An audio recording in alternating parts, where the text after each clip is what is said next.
That was very nice, and I was not expecting you to say those things. Thank you very much. Thanks for coming, everyone. So the first group of poems I'm going to read tonight are from a full-length manuscript I'm working on that deals a lot with issues about trauma and memory and the ways that they manifest themselves in the present, whether through physical and bodily manifestations or kind of deeply seated coping mechanisms. So it's a lot about that, and it's a lot about the women in my family as well. Territorial. A woman is a narrow lake, a geography of strangled rivers. She shrinks, dried body, cavernous pit of dust you refuse to stare into. What area for mining gold? What offshoot to breed beetles? Settle in, grow gills. One day you'll reach both sides of her with outstretched arms. Spread eagle on her expanse. Hardly room for expanse itself. Woman and narrow lake. Girl and sunken toad. Woman and blinded canopy. Girl and stone-hard stump. Mother and melted rubber.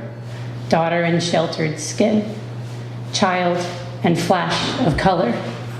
Older and older and older. Just let her unravel, or not. Let a woman be a heavy dog sleeping on the driveway. She doesn't move when you sound the horn. She just got comfortable, damn it.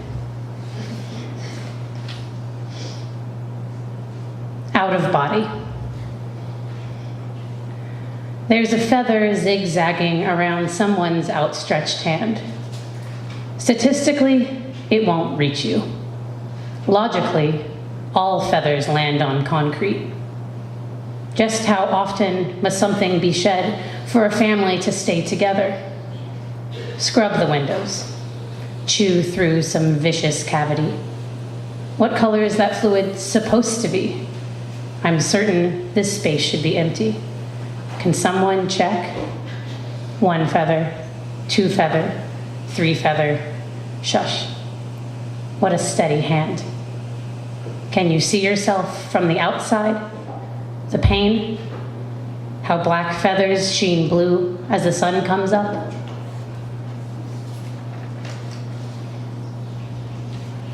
Irrigation techniques. I thought Earth was tainted with lead, and the plot was sad. I shoveled countless worms for years, heavy with doubt. But it wasn't the soil, but how it was used, how it was treated, the chemical nature of upbringing.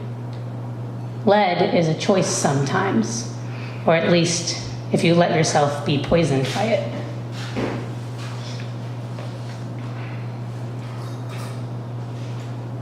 Admitted. Peace is a well-conditioned body, fit to shoulder hospital beds and ice chips. Fibers often lie. Effective muscle contracts to avoid conflict. Quick cell turnover, balanced hormones. No, your glands aren't swollen. They're just the right size to inhabit the world. Unresolved relationships clog pores, and closure enables blood flow. Intangibles have meaning as bodily function. What I mean to say, they are as important as the space they take, which is to say, how do I breathe again? This next one I wrote a couple of weeks before my older sister was in a car accident, and it was about a dream about my sister and I getting to a car accident. So this is, I don't know, it means a lot to me, this poem, and I kind of believe in foreshadowing in real life, so this is a meaningful poem to me. Bumpers. It ends with our lips pursed upward, over slow rising lake water. The path was set before she made the turn. She made the turn.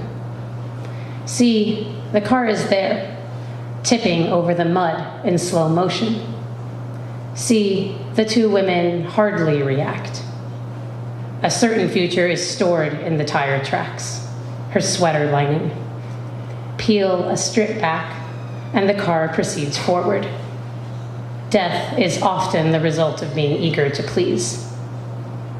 They'll hardly notice your bodies floating, tapping the roof of the car. Just a mirror bobs visible. What else should one expect from life? An island is round. There are no bridges. You can't turn around on a road like this.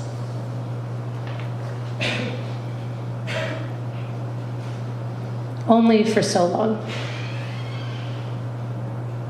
Like a heavy-footed human, certain stars pull closer every time a wave decides not to break.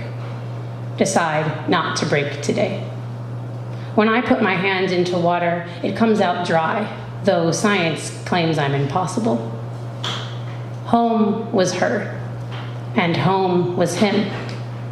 Now home drags itself everywhere, scattered in the confines of loss, a clover shrinking toward the mainland as soon as it spots an island. If you build a fence where a seed already rooted, the branches will take a barrier shape.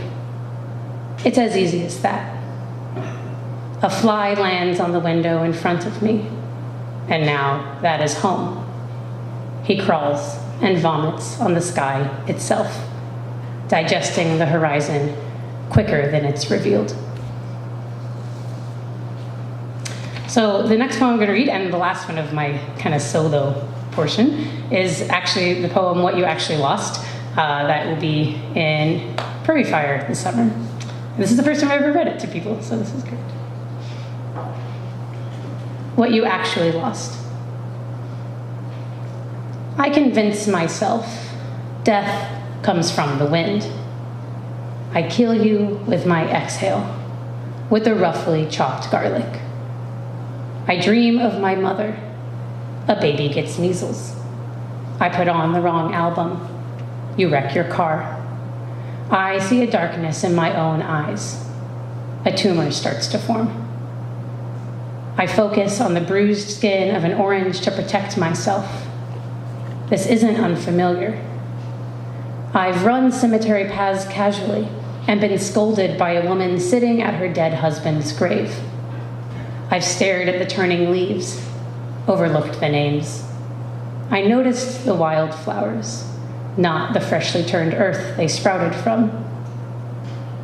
I woke today with the image of blood spilling from an umbilical cord onto my frantic palms, diving naked into a snowbank, screaming the news of death at strangers. My dreams seep into the lightness of my gray matter and the darkness of my daytime thoughts. I woke heavy as my mother's calm voice, a dark brown stain on the carpet, simpler than the immensity of the unexpected, simpler than grieving what you actually lost.